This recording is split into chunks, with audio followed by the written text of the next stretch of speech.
Hi guys, so this is a quick story time. Actually, it won't be quick. I'll probably have to do multiple videos. This is a story time on how I found out that my daughters had a stalker when they were children.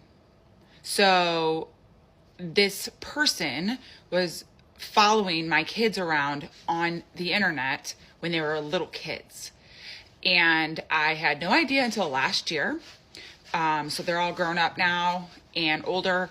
But I wanted to share because I was like, I wish someone would have told me the dangers of sharing so many pictures and stuff on the internet when my kids were little.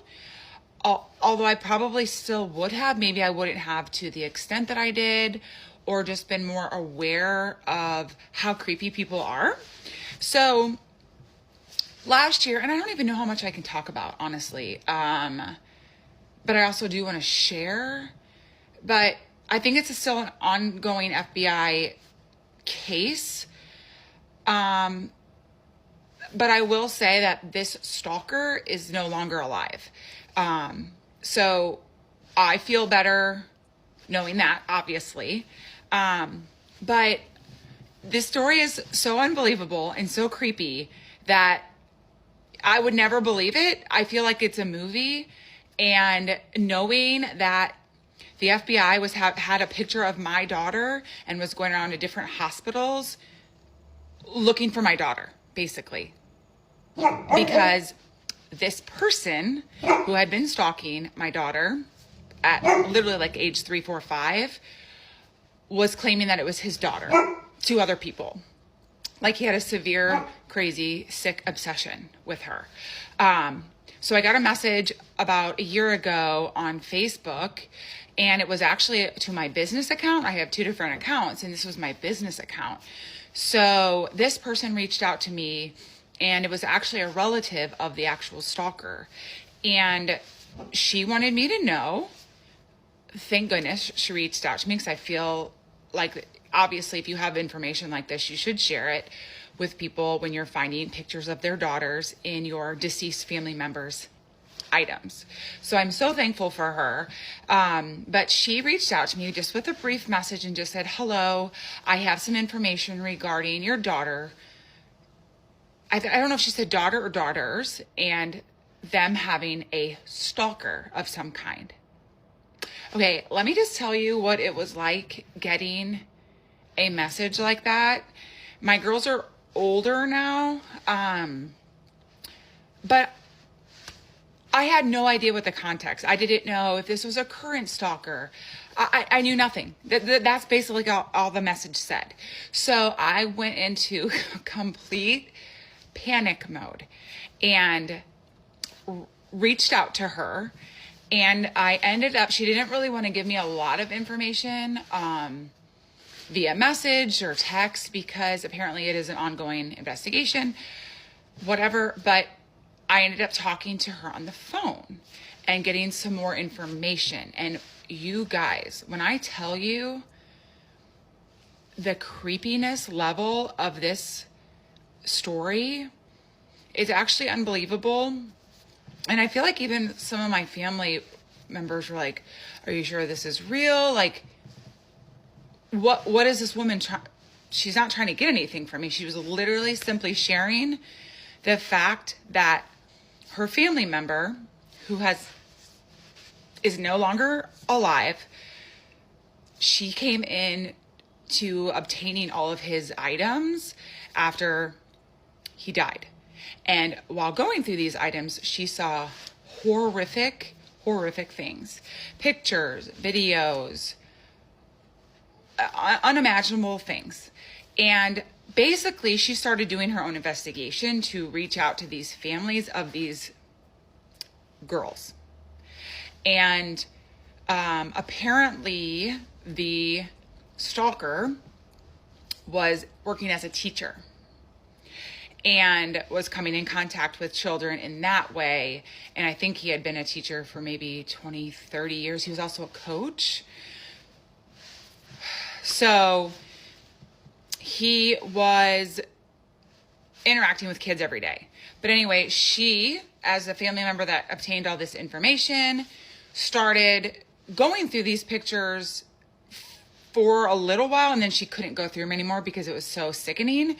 But she was doing some reverse Google image searches, and that's how she found my girls from some of his pictures. But apparently my girls and some of my girls were some of his favorites, so much so that his passwords on some of his accounts were my daughter's names. I'm going to go to part 2 in a little bit because I don't want this to be too outrageously long, but stay tuned. Hi guys, I'm back with part 2. I didn't realize how slow I was talking. I normally talk really, really fast, but I think I was just processing everything, and it just still so mind-boggling. But I went ahead and dug out my notes that I took when I was on the calls with the stalker's relative. So this is what I want to ask you guys. Do you guys think it's okay if I share pictures that his relatives sent to me? Let me know what you think about that. Also, do you think it's okay if I share what his picture looked like? He is dead. He got arrested. This did not happen close to us. Like, he didn't live by us. We're more in the Midwest, and he was more on the East Coast, and he was working as a teacher. He got arrested for inappropriate behavior with a little girl. And it turns out, like, all of his girls that he was kind of stalking or had like shrines in his apartment, which I have pictures of those too, they all looked really similar. They all looked like my girls, which were just like little blonde girls. And that was what the girl looked like that he assaulted in the classroom. So this man was able to get away with assaulting many little girls and working as a teacher, which is mind-boggling to me. And he was finally arrested, but he fled. He fled to California, and I don't exactly know what year that was. So in California is when he ended his life. And when he ended his life, in the actual van, they didn't know who this person was, and they weren't taking this seriously at all and didn't really act like they gave a care at all. Mind you, when they went and found the body, which was in a random van that his relative said he could not have afforded. So someone was giving him a Sprinter van to ride around with. And in his bag, there was a suitcase with roofies, a mustache, totally in disguise. And I'm going to get into that too, probably later, because I don't want this to be too super long. But when his relative got his property and his phones and laptops, one of the first things that she saw was in his notes app. He had basically a step-by-step layout to how to, basically an abduction, like how to abduct a girl. Like, that was what was the first thing that she saw in his notes, which is just so crazy to me. And when I say like his relative, I don't want to talk about like names or anything, because I know that she probably doesn't want to talk about this. This was a relative of hers, but they had no contact for many, many years. She literally did not know, his life and what he was doing. And when she got all of his items, she was just so sickened, because there were some very, very sad and scary videos, where the girl is in the video saying, Mr. So, like it was one of his students almost. So I'm going to see if my girls can help me. I don't know how to put up pictures because I'm not techie, but I want to show you guys. He had taken so many pictures from my Instagram, my blog, my whatever websites that he could find, as he did with many other families. But I found the actual pictures and have those, and then I have them right next to what was on his wall, which was those exact pictures of one of my daughters. And I have the side by side of that. I want to put that up in part 3. I don't really know how to do any of that, so I'm gonna have my girls help me. But do you guys think it would also be okay for me to share his social media profile picture? He was actually using it. His last internet usage was June 21st of 24. And I have the picture that he was using on one of his accounts. He had many, many different accounts. He was acting as a girl on some. He was acting as a younger boy on some. He was acting like himself on the one that I have a picture of. And you guys, I found out this information last winter. So I think it was December of 24 when she had messaged me in August of 24. And he died in, I think it was June or July of 24. Okay? You guys, this man had been stalking my girls on social media since 2010. And here we were in 2024. And I came and I got his social media image, like profile picture, and it was his actual face, what he actually really looked like. It was like a younger picture of himself though. And she messaged me in August. She was reaching out to all of these families that she had gotten their pictures and videos, and she was trying to contact all these families to let them know. And she sent me his profile picture in August. She reached out to me in August. I did not open that message because I hardly ever get my messages on my business account. I did not open that message till December. I think it was December of 24. So she messaged me in August. I didn't open it till December. But when I showed my youngest daughter his profile picture, she started bawling, crying, and shaking. Because this profile picture had been viewing her TikTok profile over and over that entire May, June, summer of 24. She thought it was someone that we knew. I don't know why she thought that. It was like the name or something. She thought it was just like a friend of me and my husband's, like someone that like we knew, because it was frequently viewing her profile.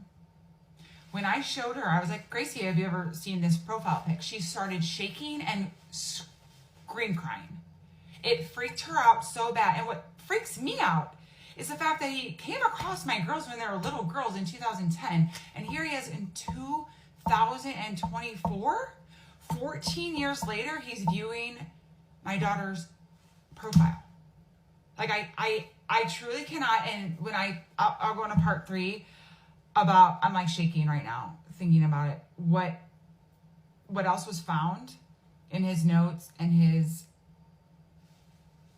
his car is actually so unbelievable. But yeah, I'll go to part 3. This is too long. But there's so much more info and so much more that makes this like a dang movie. It's actually crazy. So it is finally time for me to answer the #1 most asked question that I have been getting, which is what happened on the day of Sandy Hook. At the time, I was in 4th grade. I was 9 years old. This was December 14th, 2012. I remember I had woken up that morning just feeling like really sick and really anxious and just not really knowing why I was feeling that way, but looking back, I 100% think that that was my intuition telling me that something was deeply wrong. I ended up going to school and everything is just starting out like a normal day. I end up going to my art classroom, my favorite class. I've always loved art, and I believe at the time we were working on some sort of sewing project. In the middle of our assignment, another teacher and a student come bursting into the classroom, very anxious, freaking out, and this teacher begins to whisper to my teacher. So the students know what's going on, and the students know what the teacher is telling my teacher. After that, the teachers had us line up against the wall and sit and be quiet. They locked all the doors, turned the lights off. It's a standard shooting drill. Anybody who lives in the United States probably knows exactly what I'm talking about, except obviously it's not a drill. We could hear loud bangs, and none of us know what's going on. We're all beginning to freak out, but then things began to take a turn for the worst. I will never ever forget this. The way this replays in my mind is insane, but The next thing that happens is intercom turns on, and our principal was going to attempt to warn us that there was an active in the school. She didn't get to make it that far, and at that moment, everybody in the school heard her get and die. I cannot tell you how gut-wrenching that scream was. Like, after that, people obviously start freaking out a lot more, and at this point, that's when our teachers decided to bring us into, I don't know if it was her office or if it was like a supply closet, but it was just this teeny little room, like inside of the art classroom. So she ushered us into there, locked the door, and they were putting like construction paper on the windows and everything so nobody could see inside. In there, it was simply a waiting game. I could hear my teacher. She began to make some phone calls. The first one was to her husband. He was whispering on all these phone calls so that no one could hear, but I still picked up a few things. I could hear her telling her husband, saying, "I love you, I need you to know that, like, don't ever forget that." The next call she made was to the police. That was when I realized what was happening, and I heard her say, "He has a..." Now, not everybody knew what was going on. Not everybody heard the phone call. You know, some of us were in the dark. We're trying to convince ourselves, like, maybe it's just an animal that got in the school. I mean, we're 9, 10-year-olds, and how are we supposed to understand the gravity of that situation? How are we supposed to understand the truth of what was actually going on? It's just incomprehensible. We were there for what literally felt like hours. I can't describe how long it felt that we were in there. To find out afterwards, this was one of the most shocking things to me. It was only like 11 or 12 minutes. Now, I remember too, I don't know if this detail matters, but like, I remember I had to pee so bad. Like I had to use, like, I thought I was gonna pee in my pants, and I kept saying over and over again, like, I have to pee so bad, like, I need to go to the bathroom. And everybody was just like, "Jay, if you go to the bathroom, like, you're not making it back out." Safe to say, I waited to use the bathroom. I did not go. I stayed in that closet the whole time. Soon enough, a knock sounds at the door, and they're saying that they're the police. I personally did not believe them at first. I was scared that they were just pretending and they were gonna get into our classroom and all of us. Thankfully, it actually was the police in there. They let us out of the classroom. And if you've ever seen any pictures from Sandy Hook, you might have seen them leading the students out. The way that they did that was they had us all in a line. We would put our hands onto the student in front of us and close our eyes. That way we could all walk without seeing any of the wreckage. I personally did not open my eyes. I do know some people who did. Out of respect for them and the families, I'm not going to be sharing what they saw. After that, though, they get us all out of the building, and I could see there's like helicopters, there's SWAT teams, there's ambulance, there's so many police cars, just absolutely insane. And what they do is they lead us to the fire station that sat right outside the school at the end of the driveway, and they had us wait in there for our parents. Don't remember, I had to pee so bad, so the first thing I do when I get to the fire station is I run to the bathroom, and that apparently is when my dad showed up to come pick me up. And my poor dad, I felt so bad after hearing about this afterwards. He was like going insane looking for me. He thought that they got me and that I was not gonna come home with him. Hopefully though, I left the bathroom, I found my dad. Just really, really emotional after that, finding out everything that had happened and being told the list of everybody who had passed. My mom told me that. She was just reading off the name, cried so hard. I got a nosebleed. After that, like, I genuinely, I don't remember anything else. That is my story. If you made it this far, thank you for listening. If you have any questions, let me know. More than anything, I just wish that nobody would ever have to go through anything like that again. Anybody at any age, that is an absolutely horrible, horrible thing to have to live through. But especially being so young, like being only 9 years old, the way that that can impact a person is actually insane. And that experience is one of the reasons I want to be a therapist. Okay, you guys have been asking for what my mom thinks on the situation and what my parents think. So I have my mom next to me, and she's going to be answering some questions. How did you feel about the day that when we went to Walmart to get the pregnancy test? How did you feel when you saw like what the pregnancy test said? I think I was a bit overwhelmed. That's why I immediately had to call your dad in to look at the test with me to make sure that I wasn't absolutely losing my mind. Okay. Or that I was going blind, maybe.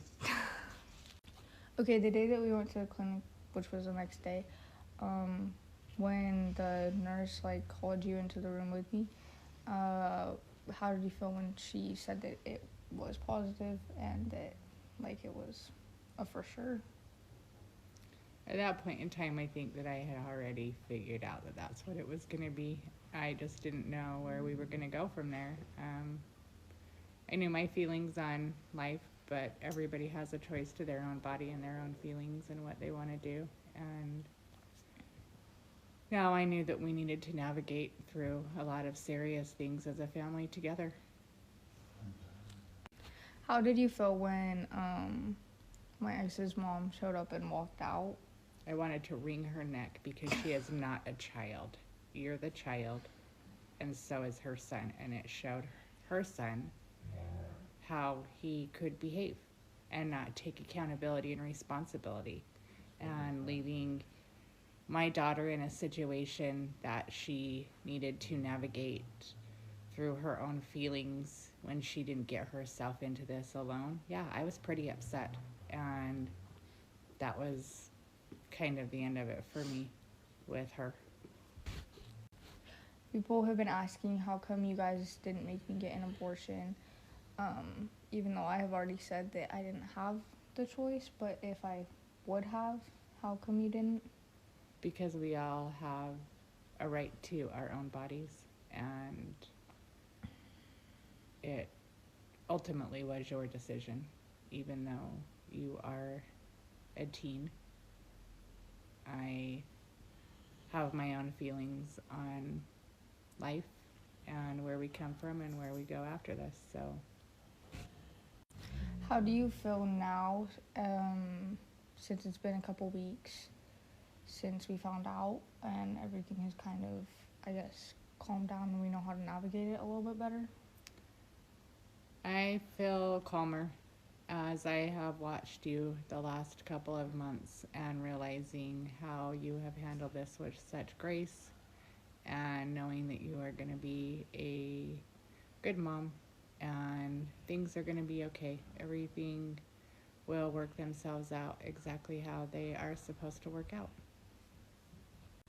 So people have asked, like, what's your opinion on me raising him, like, not alone, but on my own with your guys' help, and why you guys aren't going to raise him even though I'm still a teenager? We're going to be here to help and guide you, but ultimately, you got yourself into this, and you're going to need to help figure out and navigate how to do this, because you're the mom, not me. I get to be the grandma, and I get to be the one that gets to go to bed at night.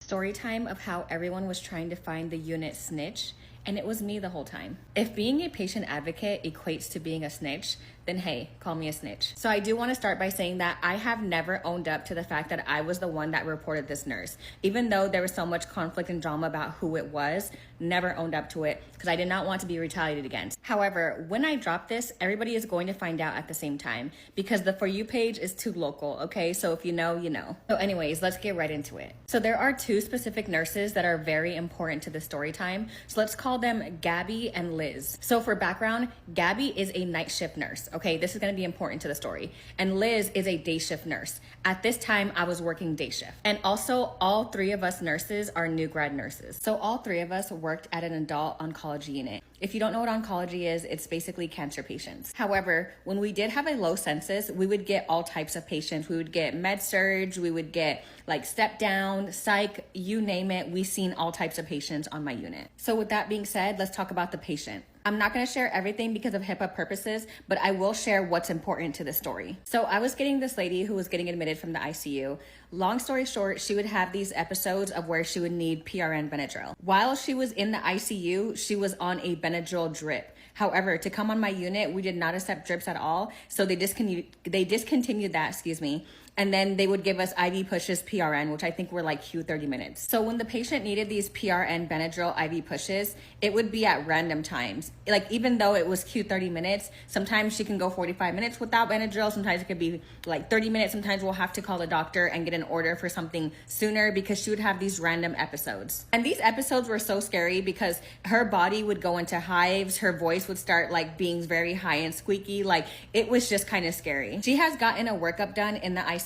However, they still didn't know what the etiology was of why this was happening to her. So when she came onto our unit, she was there for almost 2 months. However, because we worked on an oncology unit, that's normal for patients to stay that long because a lot of patients are, inpatient. They have to have inpatient chemo. Like we're so used to patients being on our unit for a long time. And this patient was so pleasant, you guys. With everything going on, she was always positive. She was so nice. She would even like apologize for like ringing the call light. And I don't think she should ever apologize for calling us nurses when she needs help or when she's having these episodes. But again, she was super nice. And then also her husband was so supportive and nice too. So because she has been on our unit for so long, all of the nurses had her as a patient, and we would kind of all work together to help her. So if we see that she's ringing the call light, we kind of know what the situation was. So if I'm available, even if I'm not her nurse, I'll go do the IV push for the Benadryl, you know, to help out the nurse, because we are like a 5-to-1 ratio on this floor. So one specific day, I was in the med room during shift change. I was only in the med room to return the meds that I had in my pocket for the day. So in the med room was me,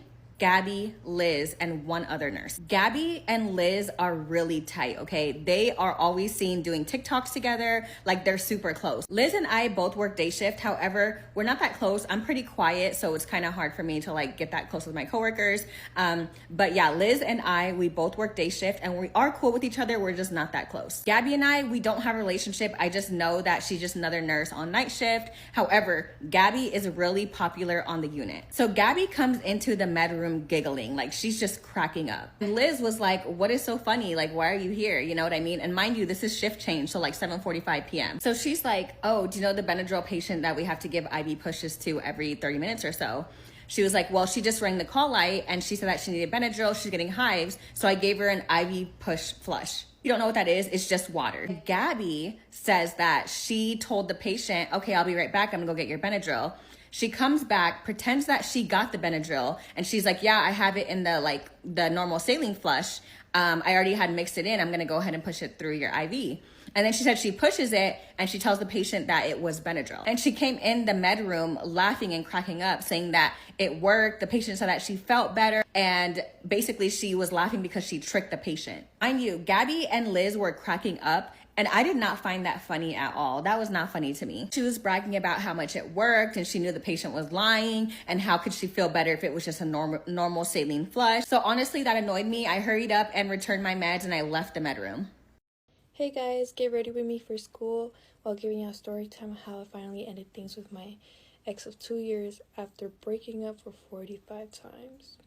Before I start, I just want to say that this video is only for entertainment purposes only, because I saw my last story time that a few people were saying that I need to move on, and I have moved on. I'm so much happier and I'm doing better in life. So okay, so I remember that a week prior I ended things with him because he wanted to do relationship stuff but not be in a relationship.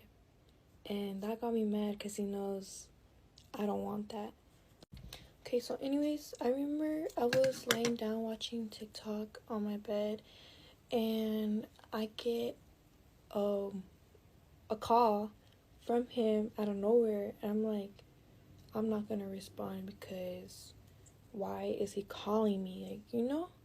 So I never ended up picking up the call. And then I waited like 10 minutes, and then he texts me. He's like, hey. And I didn't respond. I text my homegirls. I'm like, look what he just sent me. Like, what should I do? But they weren't online to help me, so I kind of did text him. I was just like, hi. Like, you know? He replies like so quickly. And then he's just texting me. He's like, how you been? I'm like, I've been good. I've been good. And he's just like trying to, I don't know, make conversation. But I'm just trying to like make him leave me alone. Because I don't want that. Like, I don't want to talk to him at all.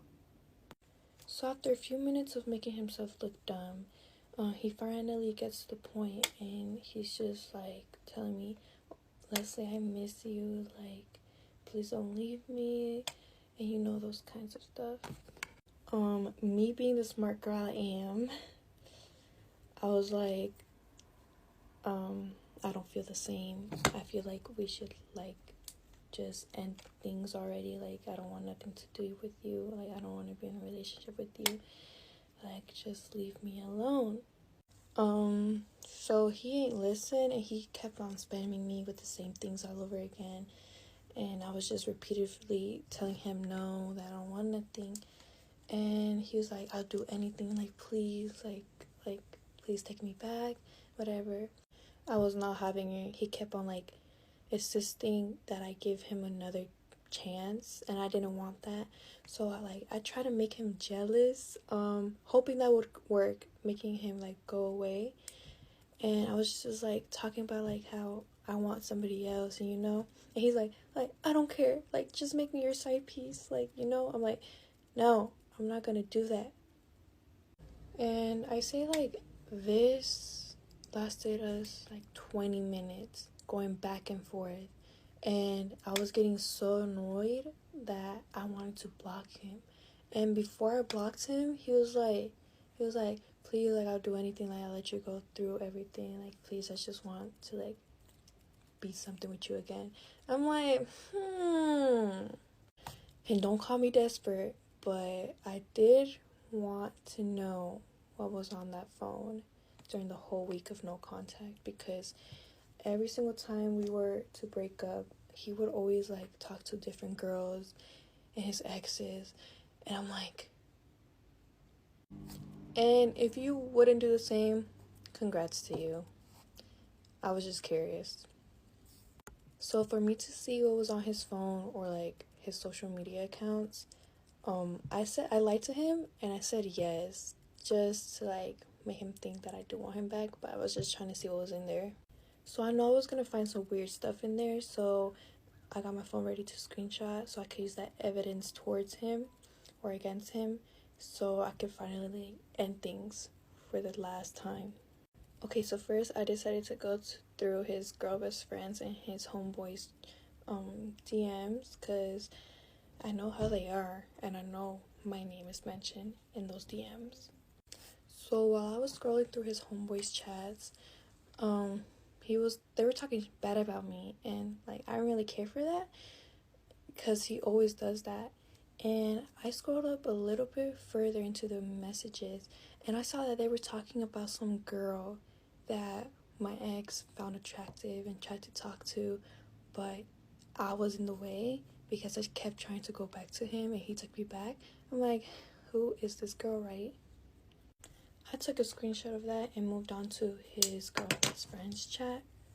Tell me why the first thing I see is a video of him and another girl laying next to him on his girl best friend's bed. So I click on it, and, like, I don't even know what they were doing. Like, she was just recording him, and they were just talking nonsense.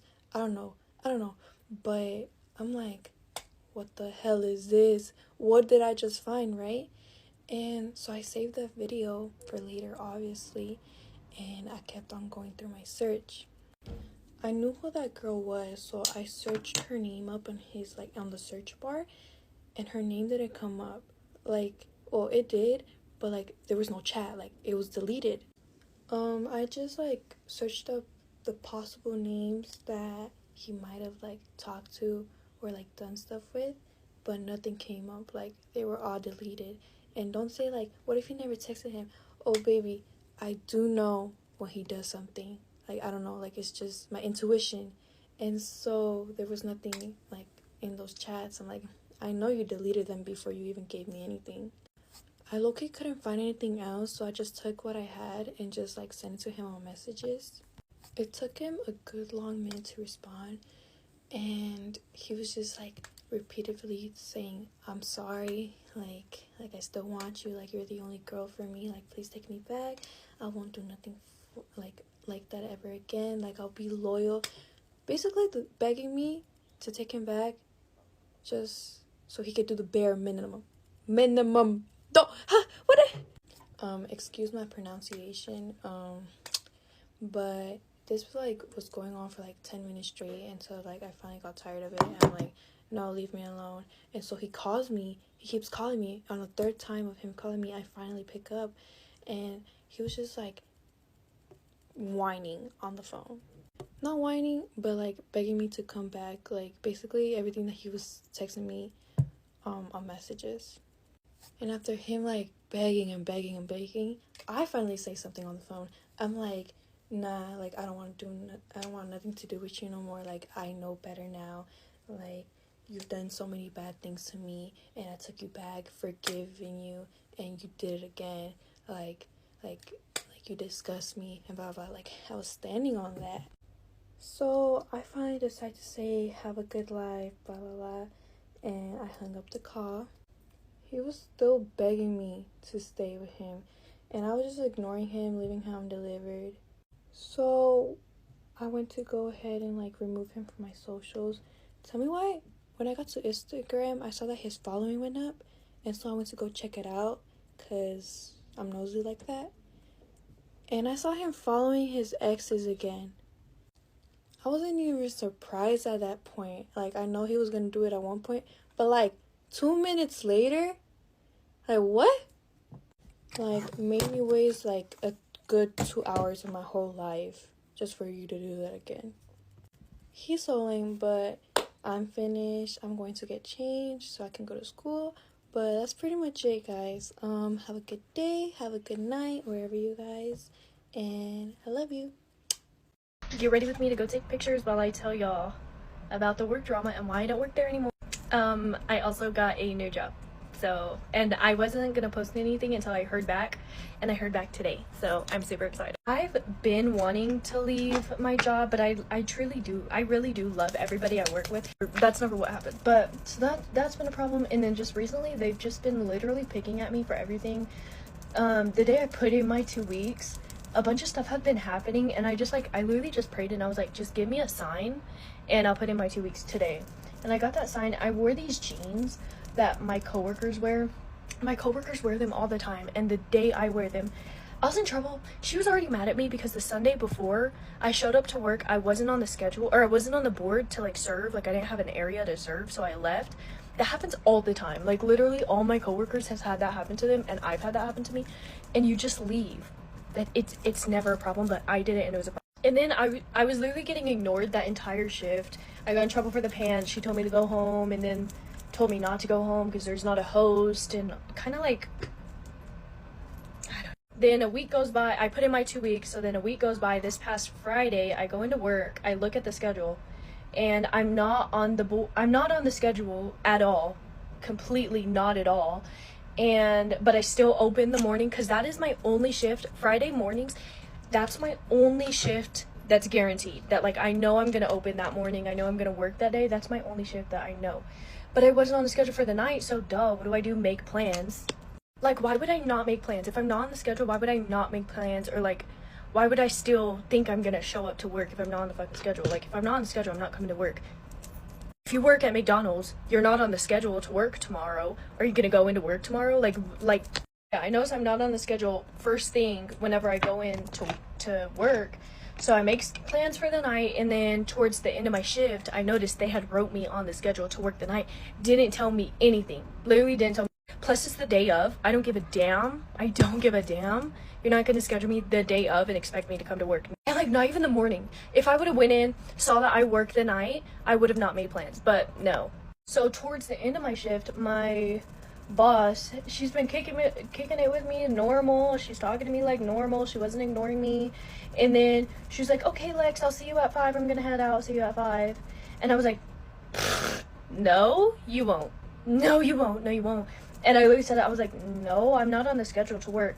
And she literally got like flabbergasted. I actually like called her out on shit. That's what it felt like. She was like, yeah, you are.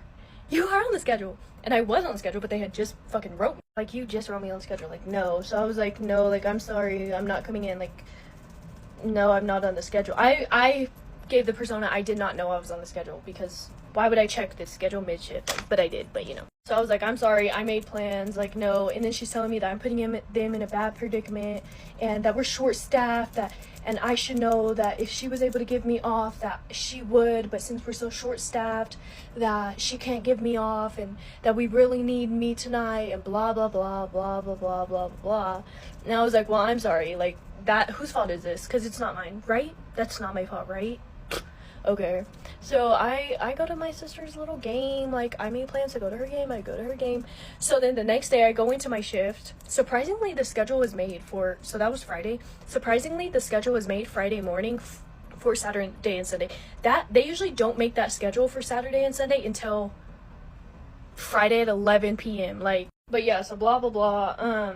I show up for my shift on Saturday because I was working 11 to 2, and Sunday I was supposed to work at 11. So I show up and I'm not on the board, of course, and not one time have I gone in this month and it be perfect fine, like not one time. So I was like, of course, here we go. So then I asked the manager, another manager, I was like, am I not supposed to be working right now? You could tell he was surprised to see me. And so I run to the office, and it literally, y'all, it looked like she got a pin, went to where I was like written on the schedule, like went like that, like so fucking dramatic. It was written in, I'm pretty sure it was written in pencil, because they never not write it in pencil. Like, you could have erased it, like, you know what I mean? Like, you didn't have to do all of that, like, whatever. So I'm like laughing. He comes in the office and he was like, well, she told you yesterday that if you didn't show up for your shift last night, she was gonna take you off schedule, like indefinitely, like, period, like, because I had put my 2 weeks in, remember? So I like didn't give a fuck, but I was like, that's fine. But I think she would remember. I think I would remember. She told me that. She never told me that. Like, she never told me. Like, I remember everything. You would think a bitch would know if I was told to not come in tomorrow. That I was gonna be taken off the schedule indefinitely. You would think I would remember that shit. But yeah, so I was like, okay, like, that's fine. And then he told me that she had to miss out on her plan. She's been planning to go out of town for weeks, and now she couldn't because I wanted to call off last minute. Baby, who was last minute? Y'all putting me on the schedule was last minute. Me telling y'all 4 hours before the shift was supposed to start is not last minute. Second of all, I didn't call off. I told off. Ho. Sorry. I love everybody. I still love them all. Like, I still love them. We're like family. And they piss me off right now. So, I was just like, dang, like, okay, like, I don't care. And that she had to come in and miss out on her plan. She wasn't able to go out of town, all because of me, and blah, blah, blah, blah, blah, blah. I seriously could not care anymore. So I just asked for my checks and I left, and I texted one of my coworkers and I was like, hey, were y'all short last night? Like, did I, like, be honest with me? Did I affect y'all? Like, please tell me if I, like, negatively affected y'all last night. Like, please let me know. And she was like, you're joking, right? And I was like, what do you mean? She told me they were so freaking dead. They had 6 servers. They were overstaffed. So me, I would have been 7.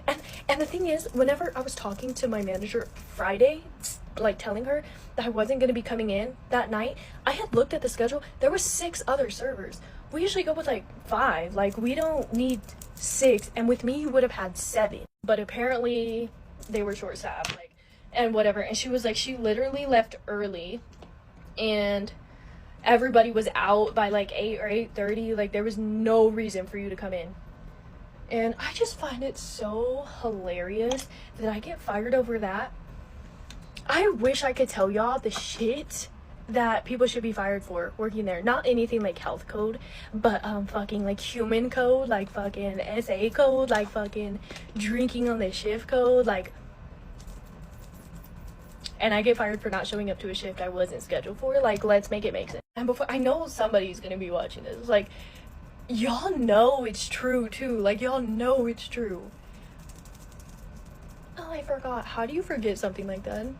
How do you forget something like this? But yeah. So I'm like low-key beefing with him right now.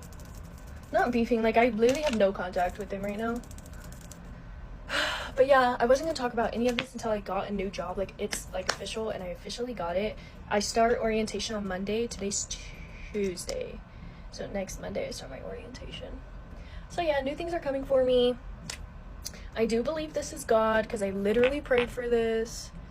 So everything is just perfect timing. It's gonna work well with my school schedule, like everything. So yeah, I'm really excited. So that's my little rant. That's my little story time. Yeah, me and my best friend are gonna go take pictures. We've been pushing this off for so long, just because like weather or something comes up. So I'm excited we get to go. Y'all will probably see my pictures on IG or something. Love ya. Okay, get ready with me while I tell you about my psychotic roommate who said I threatened to stab and kill him. Okay, so me and my roommate weren't really like that close in the beginning, because we were both random and it took us like a while to warm up to each other. But eventually we did, and I started like introducing her around to my friends. But during this time, I guess she wasn't really making friends, so like my friends like quickly became her friends. And so it kind of like became this bond with me, two of my other friends, and my roommate, and it was kind of like the four of us were a very tight bond. But just keep that in mind that like the four of us were really tight. Like one night we literally stayed up from 10 p.m. all the way up until 5 a.m. like just like telling each other everything. And also with that, the four of us, we would all go out with each other. But one night my roommate met this guy at the club, and I guess they like exchanged numbers and stuff, and they began talking. Okay, this is like pretty early in the school year, so we hadn't had like our roommate like agreement actually made yet. But one morning I wake up and he's just in the room, and I'm like, what? And so after that incident, I kind of stood on a ground rule. I was like, okay, that was not okay from now on. Like, you have to let me know in advance if someone's coming to like the room last minute. Now, keep that in mind. So we fast forward to 2 weekends ago, and it's parents weekend. Okay, both of our parents were in town for parents weekend, and so we were like both busy the whole weekend, but she still went out with a couple of our other friends Friday night. But on Friday, I'm awakened to a call at 4:30 in the morning from my roommate. And I'm like, yes, and she answers the phone, and she's like, hey, I'm just letting you know I'm sleeping over at our friend's dorm tonight. Is that okay? And I was like, I just want to let you know. And so I answer the phone, and she's like, okay, I'm just calling to let you know I'm staying at like our friend's dorm tonight. And I'm like, okay, but like could have been a text low-key. But after she called me, I like could not go back to sleep. Like I was like up for the whole rest of the night, just up. And so Saturday comes around, and she goes to Universal for the whole day with her parents, and I spend the day with my parents. And so Saturday night comes back, and we finally see each other, and I'm like, oh my god, I'm so tired. After you called me last night, like I could not go back to sleep. Like once I'm up, like it's so annoying, da da da da. And then she's like, oh yeah, like I'm so tired too. I spent the whole day at Disney. I'm exhausted, blah blah blah. And I'm like, yeah, I have a 5K I've been training for with my dad tomorrow morning, Sunday morning, so I have to go to sleep. And so we both go to sleep, and that's that. That was not just that. I awaken at 3:30 from a call from my roommate. And so I answer, I'm like, hello? Like, last time I saw you, you were literally asleep. And she's like, oh, you're on speakerphone, but can I bring this guy over to the room at 3:30 a.m.? And I'm like half asleep, so I'm like, what? Like, what are you saying? Then she goes, can a guy come over? And then like she pauses, and she like whispers, and she's like, help me get rid of him. Like, I need you to help me get rid of him. And so at this point, I'm like thinking she's in danger. So I'm like, oh my god, like, yeah, come back to the room. Now, when she comes back to the room, she like is whispering to a person. She goes like, shh, wait by the door.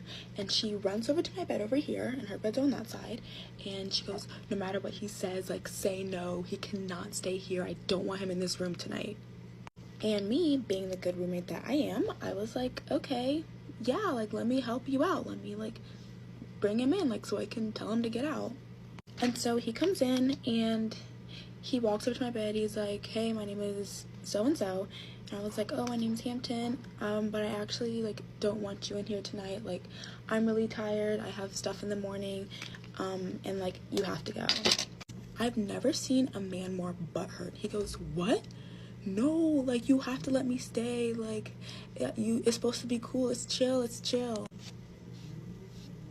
And so I'm like, no, like, I don't even know you. You have to get out of here. And he's like, oh, we can get to know each other. What did you just say to me? And so I'm like, no, leave. And he and I are just going back and forth. And while all this is happening, my roommate is texting me, and I can try and put like inserts somewhere. And she's like, tell him no, like, tell him to leave, tell him to get out. And I'm like, girl, I'm trying, please help. And then at some point he's like, oh, you're just so rude and commandeering and dominating of the room, you don't even care what your roommate says. And I said, okay, then let's. And she goes, oh, well, my roommate doesn't want you here, but I do, so I don't know.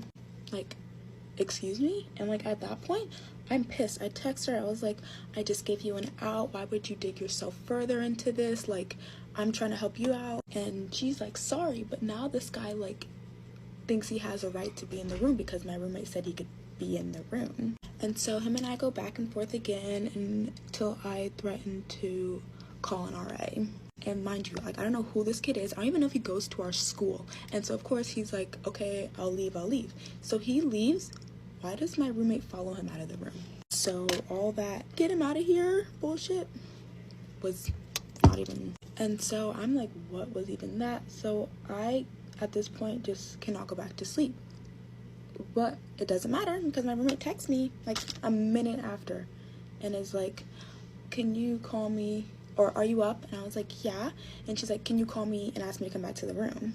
And so at this point I'm so annoyed, but what do I, because I'm such a good roommate, what do? I go ahead and call her. And so I call her and I'm like, hello, where are you? And she's like, you're on speakerphone. I'm out here on the boardwalk, like outside our dorm with what's his name? And I'm like, oh, when are you coming back? And she's like, oh, when do you want me to come back? I said, now. And she goes, oh, okay. And then she mutes herself for a few seconds. And then she comes back. She's like, do you want me to come back alone? I was like, yes, come back alone. Like, what? And so she comes like flopping back into the room and she's like giggling. She goes, haha, like, oh my God, I'm so sorry. And I go, I'm gonna kill you. And so of course I sleep in and I miss my 5K I was training for with my dad. And so now I haven't talked to her all day Sunday, and it's reaching almost all day Monday. But on Monday night she came in, like I hadn't seen her all day, and she comes into the room and she's like searching for something or like trying to pack clothes together, and she's like slamming her wardrobe, she's running over like to the bathroom, and all this I have our two friends over that she's friends with too, and she's not speaking to them, she's not looking at them, she's not anything, like she's not even acknowledging that they're like in the room. And so after like she was being rude to our friends who like did nothing to her, I was like, okay, like now she has an attitude, like we gotta talk this out. And so Tuesday rolls around and I get a moment with her and I'm like, hey, what's going on? And she's like, I just have a lot going on right now, like I don't really want to talk about it. And I was like, oh, well then can we talk about like what happened Saturday night? And she's like, no, I don't want to talk about that either. And at this point, like I raised my voice. I'm like, you brought a random guy here, like, and disturbed me in the middle of my sleep to help me kick him out, and then you lie and you don't want to talk about it. And so that starts the screaming match. And so we're arguing. I'm like, why were you being rude? Like, all I want is an apology and for you to take accountability. And she's like, well, I'm sorry. Like, I'm sorry. What do you want me to do about it? It's already passed. It already happened. Like, what do you want me to do? Mind you, all I wanted was an apology and accountability. But we're just screaming, and she's just like, well, you're not perfect either. And I'm like, well, what do I do? She's like, well, sometimes you tell me to like kill myself. And I'm like, okay, I do say that, but like we play a lot of games, and I'll say it in the setting of like, oh, you want a game, I'm jealous of you, like kill yourself. But I've also had people who don't like it come up to me and tell me to stop, and I have stopped. But she's never once like seemed uncomfortable with the joke or I had ever said anything about it. But I'm like, okay, I'm sorry, I'll do better next time, like, sorry. And then I'm like, okay, what else? And she's like, and also sometimes you rage bait me. And I do that, but again, I've kept doing, like, she's never had like, she's joked back with me about it. Like, you've never once mentioned I had a problem. But again, I'm like, you know what? I take accountability for my actions. I apologize. I'm sorry. And then I asked her, like, why were you being so rude to our friends who were in here? And she was like, oh, I heard they were, like, talking shit about me. And I was like, baby girl, we have been the closest friends ever. Like, why would you ever act like that? Like, that's so weird. And she just keeps making excuses. And at this point, I, like, don't want to hear it anymore. Like, our argument kind of fizzles out and she leaves the room.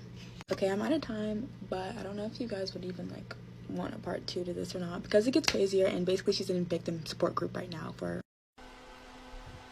Okay. And she was like, you're fine, are you in your room? Get ready with me while I tell you how I almost got kidnapped. Last year, I went on a solo trip to Amsterdam. It was a graduation present for my parents, and I was super excited. I had already been to Amsterdam twice before, so I knew the layout was super comfortable with the city. I didn't want to do anything crazy. I just wanted to go to the museums, sightsee. It was a short trip.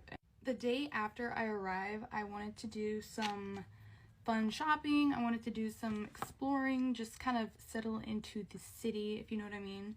And so I went to the red light district during the daytime. It was probably noon, and I got some funky novelty gifts for my friends, and then I went to get some snacks, and I picked up a drink and a soda, and I was just walking around the city. I started walking down this alleyway that wasn't too suspicious. I've been solo traveling before, so I know like what not to do. And there was people like coming in and out, like it was fine. It wasn't weird. As I'm like going through, I see this red door and with the lights lit up. And if you know anything about Amsterdam, you'll know that those workers don't just work in the red light district. They work all around the city. So this door up ahead of me opens up, and as I pass it, I look over to the woman who's standing in the doorway. And as I look at her, she blows this smoke directly into my face. I was probably like 2 feet away from the entrance. As she's exhaling, I happen to take a whiff of, or like a deep breath of what she was smoking. I didn't mean to breathe in at that moment. It just happened. It just, like the door opened, smoke, I was breathing because I was walking. The smoke was super sour, pungent, like vinegary, and it smelled horrible, like ammonia and cat pee. And as soon as I inhaled it, my world turned completely upside down. Like, up was down and down was up. I felt like I was walking on my head. I was dizzy, I was super nauseous, I was terrified. I immediately started sweating, and as I'm like processing what's going on, I'm like, okay, I gotta get out of here. I'm like trying to leave. 2 men come around the corner, like within 30 seconds of the door opening. Like it felt, in that moment, it felt planned. After I saw these 2 men coming around the corner, I had this gut feeling that I needed to get home and just get out of there. As I started to get out of there, I can barely function. I can barely see. Like I'm on the verge of falling down. Like my world is upside down. Like I said, they followed me out of that area all the way to the subway. Mind you, I keep looking behind me. I probably look a wreck. I'm speed walking. I just know whatever's happened to me is really bad, and that's all I can process at that time. One of the guys notices that I keep looking back, and so he stops and pulls out his phone and he calls somebody, and that is when I'm going down. He stops at the edge of the escalator, and I'm going down the escalator, and I'm looking at them like, I know you're following me. And I'm just still in a state of like panic, and like I'm so anxious and scared. I'm shaking. My heart, I could literally feel my heart through my chest. It was so stressful. When I get to the bottom of the escalator inside the subway, I notice 2 men in the corner. It was not a very busy subway. I noticed 2 men in the corner that looked weird, and they were watching people coming in from the escalators. And I noticed he was on the phone, and he points at me. What feels like forever. I'm like paranoid. It was just like a few seconds though. A subway comes up, and I get on, and they get on too. At this point, I'm absolutely shitting bricks, y'all. I was so stressed. I was on the subway, standing up, and I was holding the pole, and I had sweat dripping down my face, and everybody was staring at me, and I started to feel like everybody was involved in this weird, horrible situation, and I felt like I couldn't trust in anybody, and I was just standing there like gripping the pole because I felt like if I didn't grip the pole I was gonna fall down. And just had it was winter time in Amsterdam, freezing cold. I had sweat just pouring down my face. My hair was drenched. It was a nightmare. I felt so sick. I felt like people could even see in my eyes my situation. I felt like they could tell that I was feeling fear. Not what was happening, but I could tell that they could sense something was very wrong. I finally made it to my stop, and I get out and I start running. I mean, I ran as fast as I could to my hotel because it was only it was like 4 or 5 blocks away, but you had to like turn and turn and turn, so it wasn't like a straight shot. So I knew that if I could get past a certain point, they wouldn't see me, but also I knew that I could trust my hotel people, and I knew that they would know, like, oh shit, there's these 2 people who are like chasing her, or like there's people who are following her, kind of thing. When I got to my hotel room, I finally felt safe, but I locked all my doors and I just collapsed. I immediately collapsed, and I called my mom. She was in a different time zone, so it was probably like 2 a.m. for her or something. I don't know. I don't even know. I had no like true recollection of time in that situation. And as soon as I heard her voice, I couldn't even tell her what had happened. She could tell in my voice that something was wrong, and all I could tell her was, I'm okay, I'm okay, I'm okay. And that was all I could get out of my mouth. And she was like, you're fine, are you in your room? Are you okay? And I told her everything was fine, I was okay, and I explained the situation, and she said, well, you're okay now. And she said, that was horrible, that was really scary, and, you know, if you feel like you need to talk to somebody, go to the police and stuff. And at that point, I started to, like, sober up or whatever, and I looked at the time, and it had only been 30 minutes, and that time had felt like 5 hours. Trying to get home felt like the hardest challenge.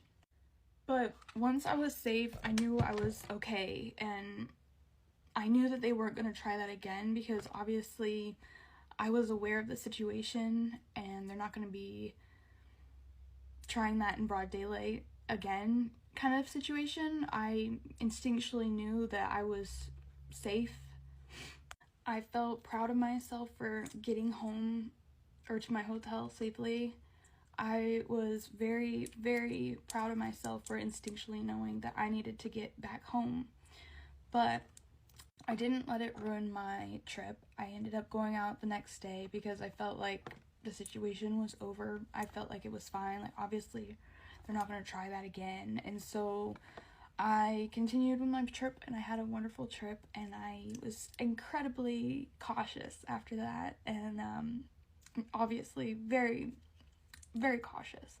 But yeah, take this as a lesson to be careful. obviously be careful when you're traveling, because anything can happen. But I would like to also really stress that the rest of my trip was amazing and wonderful. So do enjoy solo traveling. It is still so fun. Do y'all want a little story time on how I became a mom at 10 years old? If you do, well, stay here and hear me out. Well, there's a lot of back to this, but we're gonna talk specifically of how I became a mother at 10 years old. Let's just start what I recall from that day. Okay? It was in 2005. I cannot remember the month or the day. I just know it was 2005. My dad and my mom had got an argument. It was not unusual. They would get on arguments all the time, like domestic violence and all of that, and I just thought it was a regular fight. So turns out that I guess my mom found out that my dad had a kid outside of their marriage, and it got pretty ugly, pretty bad. I remember everybody screaming, yelling, or whatever. But at the end of the night, we left. My mom took us, and we went to my aunt's house. So we got to my aunt's house. I remember everybody going to sleep. I went to sleep. My mom was asleep, and I had a little brother. He was, I want to say, 5 to 6 months old. Total is 5 of us. I'm the second oldest. He was like 6 months. He was a baby. And I remember we all went to sleep that night or whatever. And my mom, I remember her sleeping with the baby. So when I woke up the next morning, nobody was home. It was just me and my older sister. Nobody else was home.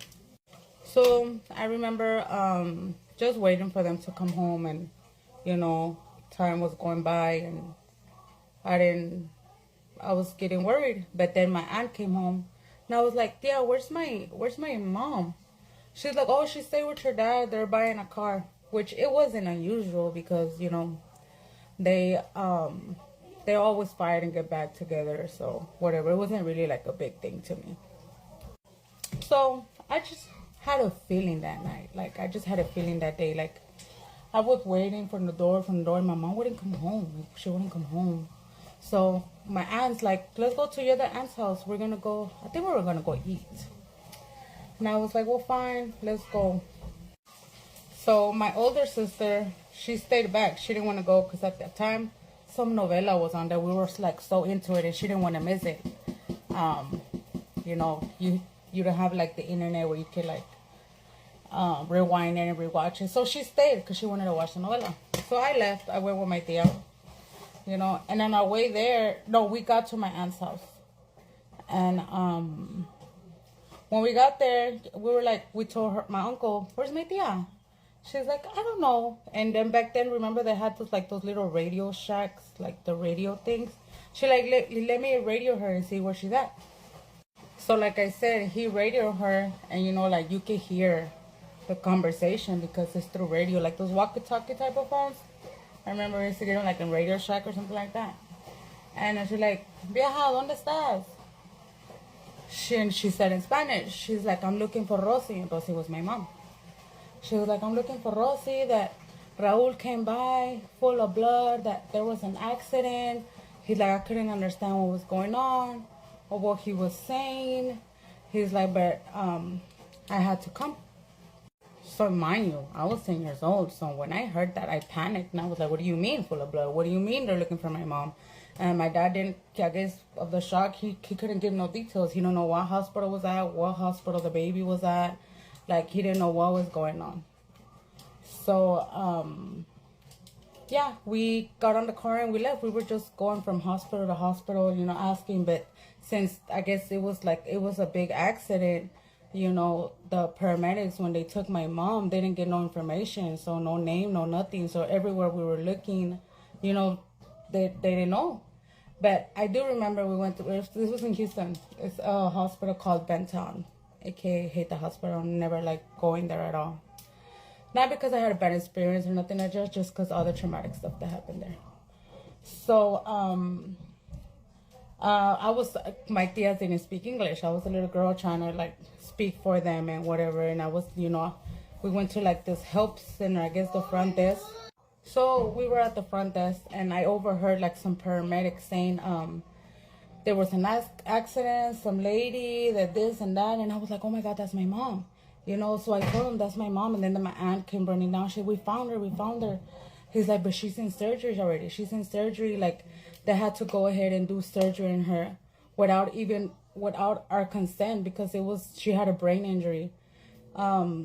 They went into surgery like fast, like she was life or death, like she was in surgery. So so after that, we went upstairs to wherever she was at. We waited for hours and hours, and I remember, that my mom's side of the family over here, my dad's side of the family over here. Everybody was bickering. My mom's family was blaming my dad. "We told you were gonna kill her one day." And then my aunts, like his sisters, were, coming at them. So like I said, both families were fighting back and forth. They were fighting back and forth, and it was getting pretty loud. And I remember I was little. I just remember people being so tall, I guess because I was small, you know. I remember people being so tall. And I remember the surgeon or nurses coming out, and you know, I was like crying between my dad's legs. You know, they were arguing and everybody was crying, everybody was emotional. I couldn't really understand what was going on. So the surgeons came out and they were like, if you guys don't stop it, we're gonna kick everybody out. This lady is in the verge of death, something like that. He was like, y'all better pray she makes it out of here. You know, and everybody shut up. Nobody said nothing. Todos se quedaron callados. And I just remember I dropped to the ground. So I remember dropping to the ground whenever the doctors came out and said that. And like everybody automatically, you know, stayed quiet. My dad's side of the family went to one side, my mom's went to another. And I think it was many hours after that, I guess the surgeons came out and they were just like, I remember these words clearly. They were like, she's not gonna make it. She's not gonna make it. Prepare for the worst because she's not gonna make it. So after that, I don't know how my sister ended up at the hospital. There's a lot of missing pieces. I don't know how she ended up at the hospital, but I remember I went into this room, like I could like, it literally, it's like a movie, like this cold room. It was very cold. It was very dark. I think it was ICU, but there was a lot of patients there, you know. And my mom was in the right corner all the way to the back, you know. So I was expecting to see my mom, you know. Like I was expecting to see, I don't know what I was expecting. I wasn't ready for what I was going to see.